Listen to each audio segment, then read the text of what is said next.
이어서 오늘 아침 신문 보겠습니다. 먼저 한국일보입니다.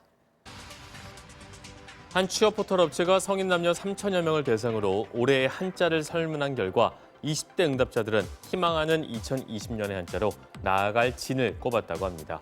30대는 이룰 성과 부유할 부를 많이 꼽았고 40대 이상에서는 편안할 안이 새해 한자 1위로 선택됐다는데요.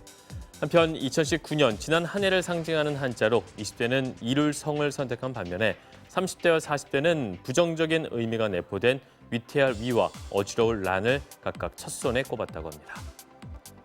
올해는 경자년 흰 쥐의 해라고 하죠. 쥐띠 인물 누가 있나 살펴봤더니 우리 문화계 인사에 유독 쥐띠가 많다고 합니다.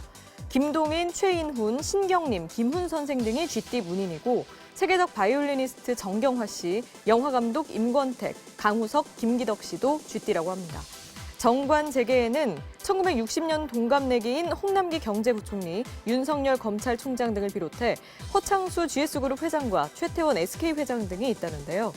연예계에는 방탄소년단을 키운 방시혁 대표와 트로트 가수 유산슬로 또 한 번 전성기를 맞은 유재석 씨가 쥐띠로 맹활약 중이고 해외 명사로는 프란치스코 교황과 페이스북 CEO 마크 저커버그 등이 쥐띠라고 합니다.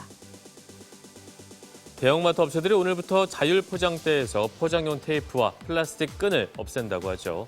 포장용 종이 상자는 이용할 수 있지만 상자 뚜껑을 고정할 테이프가 비치되지 않아서 종이 상자 이용도 줄어들 것으로 보이는데 문제는 대형마트 업계가 오늘부터 대규모 할인 행사를 벌인다는 점입니다. 할인 행사에 소비자들이 매장에 몰리면 혼란이 일 수 있다는 지적이 나온다는데요.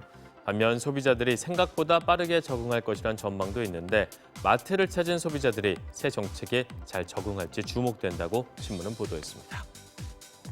영원한 미제 사건으로 묻힐 뻔했던 화성 연쇄살인 사건의 진범을 밝혀낸 1등 공신인 범죄자 유전자 채취 법안이 어제를 끝으로 수명을 다했습니다. 헌법 불합치 판결을 받은 DNA 채취법의 대체 입법이 국회 여야 대치 국면으로 이루어지지 않으면서 당장 오늘부터 범죄 피의자의 동의 없이는 DNA를 채취할 수 없게 된 건데요.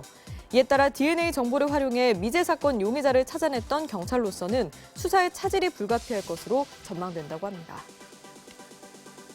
보건복지부와 국민건강보험공단이 건강보험료를 1년 넘게 1,000만 원 이상 내지 않은 고액 상습 체납자들의 정보를 올 상반기 중 한국신용정보원과 공유할 예정이라고 밝혔습니다. 신용정보원이 수집한 정보는 금융기관들이 개인 신용등급을 산정하는 데 쓰이기 때문에 앞으로 보험료를 내지 않으면 대출금리가 오르는 등의 불이익을 받을 수 있다는데요. 올해부터는 고액 상습 체납자에 대한 명단 공개 기준이 체납기간 2년 이상에서 1년 이상으로 조정될 예정이어서 신용정보원에 납부 정보가 제공되는 체납자 수가 최대 수만 명에 달할 것으로 보인다고 합니다. 새해에는 중국의 여행사 등 제3국을 활용한 이산가족의 북녘 고향 방문 사업이 적극 추진된다는 내용입니다. 신문에 따르면 이산가족이 북녘 고향에 가서 가족을 만나려면 초청장 확보와 방북 승인 등 까다로운 법적 절차가 필요한데 중국 여행사를 활용하는 방안을 정부가 지원하면 이런 문제를 풀 수 있습니다. 북쪽과의 협의와 고향 방문 안내는 중국 여행사가 맡고 방북 승인 문제는 정부가 풀면 된다는데요.